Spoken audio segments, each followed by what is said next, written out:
Hi, అందరికీ నమస్కారం. గత సంవత్సరం పుష్ప సినిమా సందర్భంలో అల్లు అర్జున్ గారి వ్యవహార శైలి మనందరం చూసాం. ఆ సినిమా సందర్భంగా ఆయన అనుమతి లేకుండా ర్యాలీ తీయటము, ఆ ర్యాలీలో తల్లి కొడుకు చనిపోవటం. అంటే కొడుకు బతికున్నాడు, కానీ బతికున్నా కూడా జీవోత్సవంలా ఉన్నాడు. ఇవాళకి లేచి తిరిగే పరిస్థితి లేదు. ఏదో ఊపిరి ఉంది అని చెప్పుకోవటం తప్ప అంతకు మించి ఏమీ లేదు. చాలా బాధాకరమైన పరిస్థితి. అయితే ప్రమాదాలు జరుగుతాయి, కానీ ఆ ప్రమాదాలు అంటే ప్రమాదం అంటేనే కాస్త పొరపాటుగా జరిగేదే తప్ప ప్రమాదం ప్లాన్ ప్రకారం జరిగితే దాన్ని ప్రమాదం అనరు కదా. సో ప్రమాదమే అది. ముమ్మాటికి అల్లు అర్జున్ తెలుసో తెలియకో చేసిన తప్పిదం వల్ల జరిగిన ఒక ప్రమాదం. ఆ ప్రమాదంలో ఒక కూతురికి తల్లి లేకుండా పోయింది, ఒక తండ్రికి కొడుకు లేకుండా పోయాడు. ఒక దీనమైన స్థితి, రోడ్డున పడింది వాళ్ళ కుటుంబం. అయితే ఇంత జరిగిన తర్వాత అది ఆ ఇష్యూ ప్రమాదమే కదా, ఎందుకు అంతలా అది ఆ ఇష్యూ ఎక్కువ హైప్ వచ్చేసింది, ఆ ఇష్యూకి ఎక్కువగా ప్రచారంలోకి వచ్చిందంటే ఒకటే ఒక రీజను, అల్లు అర్జున్ గారు మానవతా దృక్పథంతో స్పందించకపోవటం. ఆ ఘటన జరిగిన 48 గంటల పాటు అల్లు అర్జున్ గారి నుంచి స్పందన లేదు. సో ఇది ప్రధానంగా. సో ఒక కుటుంబం ఇబ్బందులకు తన వల్ల అయిపోయినప్పుడు వెళ్ళి పరామర్శించి వాళ్ళను ఓదార్చి వాళ్ళ బాధ్యత తాను తీసుకుని ఎక్స్గ్రేషియా నష్టపరిహారం ప్రకటించి ఉంటే అల్లు అర్జున్కి ఇంత బ్యాడ్ నేమ్ వచ్చేది కాదు, అల్లు అర్జున్ అరెస్టు దాకా దారి తీసేది కాదు. ఇవాళ ఇవెందుకు నేను చర్చించాల్సి వస్తుందంటే, ఇవాళ టీవీకి అధ్యక్షుడు విజయ్ చేసిన పనికి నేను ఈ అంశాన్ని మీ దృష్టికి తేవాల్సి వచ్చింది. మరొక్కసారి గుర్తు చేసుకునే అవసరం వచ్చిందని చెప్తున్నాను నేను. సరే, టీవీకి అధ్యక్షుడు విజయ్ ఏం చేశాడు, ఏంటి పరిస్థితి మాట్లాడుకుందాం. ఒకసారి మన ఛానల్ని సబ్స్క్రైబ్ చేయండి దయచేసి. వీడియో నచ్చినట్టయితే 10 మందికి షేర్ చేయండి. మీ విలువైన కామెంట్లు తెలియచేయండి. అలాగే గంట సింబల్ మర్చిపోకండి. ప్రతి వీడియో మీ దాకా రావాలంటే ఖచ్చితంగా నోటిఫికేషన్స్ ఆన్లో పెట్టుకోండి. రైట్, టీవీకి అధ్యక్షుడు విజయ్ మొన్న 27వ తారీఖు రకరకాల కథనాలు వినపడుతున్నాయి. ఇందులో టీవీకి అధ్యక్షుడు విజయ్, స్టార్ హీరో విజయ్, ఆయన పాత్ర విజయ్ జోసెఫ్, ఆయన పాత్ర ఉందని కొంతమంది, లేదు అంటే ఆయనది తప్పిదం ఉందని కొంతమంది, కాదు అది తమిళనాడు ప్రభుత్వానికి తప్పిదమని కొంతమంది, రకరకాల వాదనలు వినిపిస్తూ ఉన్నారు. ఇందులో బీజేపీ నుంచి అన్నామలై కూడా విచిత్రంగా విజయ్ గారికి క్లీన్ సర్టిఫికేట్ ఇచ్చారు. ఆయన కూడా అంటే విజయ్ గారిది తప్పేముంటుంది, సో ప్రభుత్వానికి కదా తప్పు అని అన్నామలై గారు కూడా అన్నారు. సరే, ఎవరిది తప్పు అనేది పక్కన పెడదాం. వాస్తవానికి ప్రభుత్వం చెప్పేది ఏంటంటే 10,000 మందికి పర్మిషన్ ఇస్తే 50,000 మందిని ఎట్లా తెచ్చుకున్నారు, మీరు కట్టడి చేసుకోవాలి కదా అనేది. మధ్యాహ్నం 12 గంటలకు రావాల్సి ఉంటే 7 గంటలకు ఎలా వచ్చారు అనేది మరొక అంశం. ఇక్కడ బీజేపీ చెబుతున్నది ఏంటంటే మధ్యాహ్నం 3 గంటల నుంచి రాత్రి 10 గంటల వరకు పర్మిషన్ ఇచ్చారు. అలా ఇవ్వకుండా 2 గంటలు మాత్రమే పర్మిషన్ ఇచ్చి ఉంటే ఇంతమంది జమ అయ్యేవారు కాదు కదా అనేది మరొక కోణం. రకరకాల కోణాల్లో రకరకాల విశ్లేషణలు వినపడుతూ ఉన్నాయి. సరే, నేను చెప్పాను కదా, ప్రమాదంలో మంచి చెడు అనేది పక్కన పెడితే ఎవరిది తప్పు ఎవరిది ఒప్పు అనేది కూడా కాసేపు పక్కన పెడదాం. మనమందరం మనుషులమే కదా. ఒక హృదయ విదారకమైన సంఘటన జరిగింది. 41 మంది ప్రాణాలు కోల్పోయారు. మరొక 50 మంది హాస్పిటల్లో చావు బతుకుల మధ్య ఉన్నారు. వాళ్ళకి వైద్యం అందుతుంది. కొంతమంది ఈ డెత్ టోల్ పెరిగే అవకాశం కూడా ఉంది. అందులో చిత్రం ఏంటంటే ఎక్కువ మంది ఆడవాళ్ళు, చిన్న బిడ్డలు చనిపోయారండి. అంటే ఆ తొక్కిసలాటలో శక్తి ఉండద్దండి, మగవాళ్ళ కంటే కొంచెం శక్తి కూడా తీసుకుంటారు. ఆడవాళ్ళు కదండి, శక్తి కూడా తీసుకోలేకపోయారు. చిన్నపిల్లలు పాపం నలిపేశారండి చిన్నపిల్లల్ని. హృదయ విదారకమైన సంఘటన. చివరికి తమిళనాడు విద్యాశాఖ మంత్రి పూర్ణ ఏడ్చేశాడు.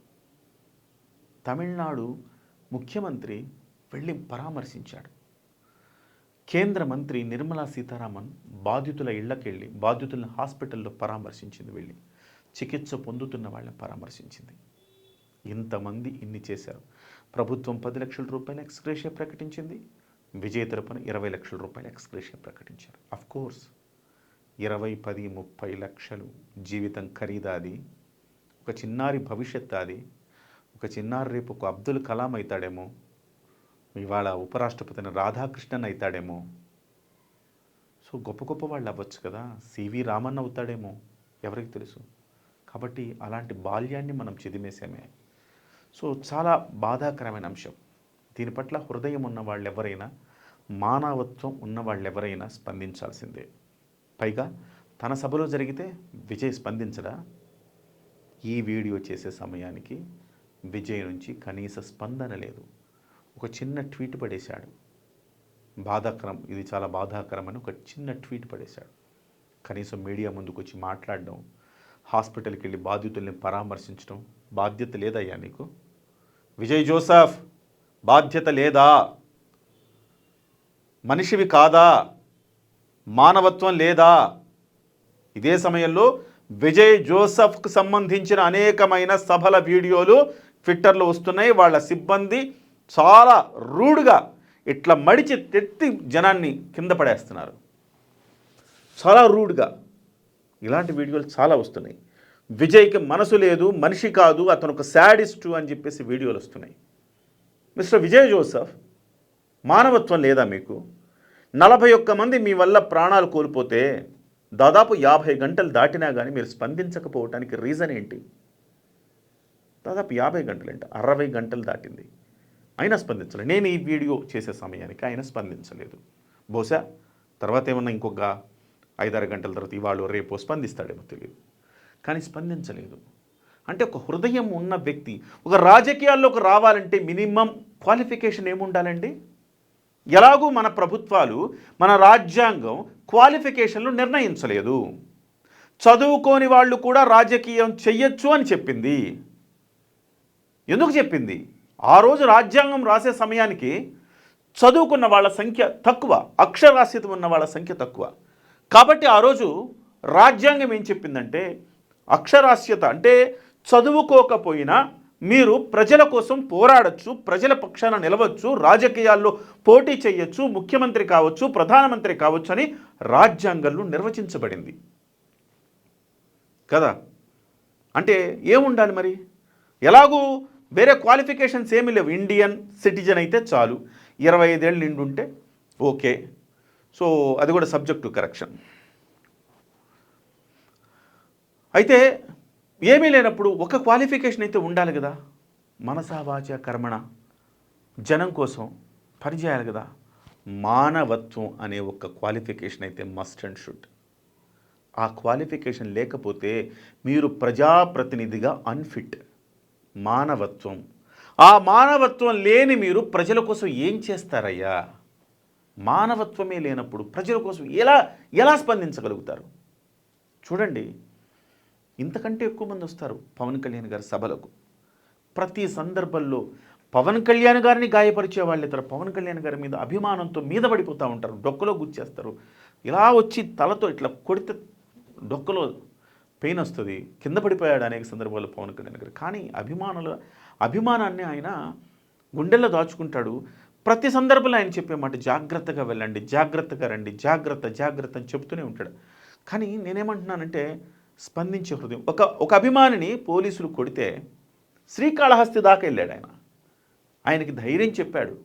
అలాగే ఆ అభిమానికి అదే సామాన్య సాధారణ కార్యకర్తకు ఇవాళ శ్రీకాళహస్తి ట్రస్ట్ బోర్డు చైర్మన్గా చేశారు. సో ఆ ఫీల్ ఉండద్దా? మానవతా దృక్పథం ఉండద్దా? ఎక్కడో పెహల్గాం దాడిలో భర్తను కోల్పోతే ఒక తెలుగు మహిళ, ఆ కుటుంబానికి 50 లక్షల రూపాయలు ఆయన నష్టపోయి సొంత డబ్బుల్ని ప్రకటించాడు. వరదల్లో మునిగిపోతుంటే సొంత డబ్బుల్ని ఇచ్చాడు. ఎక్కడ ఎలాంటి సంఘటన జరిగినా వెంటనే వాలిపోతాడు పవన్ కళ్యాణ్ గారు. అనేక సంఘటనలు ఉన్నాయి. దాని అభిమానులకు ఏమన్నా అయితే, కార్యకర్తలకు ఏమన్నా అయితే, ఇవాళకి కూడా వాళ్ళ కార్యకర్తలు పొరపాటున ప్రమాదవశాత్తు ఎవరైనా చనిపోతే వాళ్లకు 5 లక్షల రూపాయల బీమా వచ్చేటట్టు చేస్తుంది.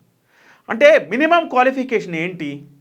మానవత్వం అనేది మినిమం క్వాలిఫికేషన్. వేరే క్వాలిఫికేషన్స్ అన్ని రాజ్యాంగం నిర్వచించకపోయినా, వేరే క్వాలిఫికేషన్స్ అవసరం లేకపోయినా మినిమం క్వాలిఫికేషన్ మానవత్వం అనే క్వాలిఫికేషన్ ఉండాలి కదా. ఆ మానవత్వం అనే క్వాలిఫికేషనే లేని మనిషి రాజకీయాలకు అన్ఫిట్. ఇంకా ప్రజలకి ఏం చేస్తారు? ప్రజలు ఆలోచించాలి ఇది. కోర్స్ మనది తమిళనాడు కాదు, కానీ మనది తెలుగు రాష్ట్రం. మనం కనీసం అంటే ఒక సందేశం, తమిళనాడులో కూడా తెలుగు వచ్చిన వాళ్ళు ఎవరైనా ఉంటే వాళ్ళకి సందేశాన్ని మనం తెలియచేయాలి. మానవత్వం లేని వాళ్ళు, సమాజ సేవ చేయాలన్న తపన లేని వాళ్ళు, కేవలం అధికారం కోసమే రాజకీయాల్లోకి వచ్చిన వాళ్ళు, కేవలం అధికార పార్టీ మీద కోపంతో రాజకీయాల్లోకి వచ్చిన వాళ్ళు మనుగడ సాగించలేరు. ప్రజల మీద అపారమైన ప్రేమ ఉండాలి. ఆ ప్రేమ ఎంత ఉండాలంటే కోట్ల రూపాయల విలాసవంతమైన జీవితాన్ని వదిలేసుకొచ్చిన పవన్ కళ్యాణ్ అంత ప్రేమ ఉండాలి. అప్పుడు మాత్రమే రాజకీయాల్లో ఓడిపోయినా నిలబడి గెలిచి ఇవాళ డిప్యూటీ సీఎం అయ్యారు పవన్ కళ్యాణ్ గారు. ఏంటి పవన్ కళ్యాణ్ గారిని ఉదాహరణ అంటే, ఎస్, పవన్ కళ్యాణ్ గారు ఇవాళ రాలే రాజకీయాల్లోకి, ఇవాళ వచ్చారు. విజయ్ జోసెఫ్ 30 ఏళ్ళు అయిపోయింది ఆయన సినిమా ఇండస్ట్రీలోకి వచ్చి, ఇవాళ వచ్చారు. కానీ పవన్ కళ్యాణ్ అలా కాదు. దాదాపు 2009 నుంచి ఎలక్షన్లో, 2008 నుంచి ఉన్నారు ఆయన. 8 నుంచి పోరాటంలోనే ఉన్నారు, ప్రజల తరపున ఆలోచిస్తూనే ఉన్నారు, ప్రజల కోసం ఆలోచిస్తూనే ఉన్నారు. సో కాబట్టి నేను అంటున్నది ఏంటంటే, మినిమం క్వాలిఫికేషన్, మీరు రాజకీయాల్లోకి రావాలంటే సినిమా నటుడైతే సరిపోదు, మీ సభలకు జనం వస్తే సరిపోదు, మీ యొక్క హృదయంలో తడి ఉండాలి. ఆర్ద్రత అనే ఒక పదం ఉంటుంది కదా, ఆర్ద్రత ఉండాలి మీ హృదయంలో, అప్పుడే మీరు జనంలోకి ఎక్కుతారు.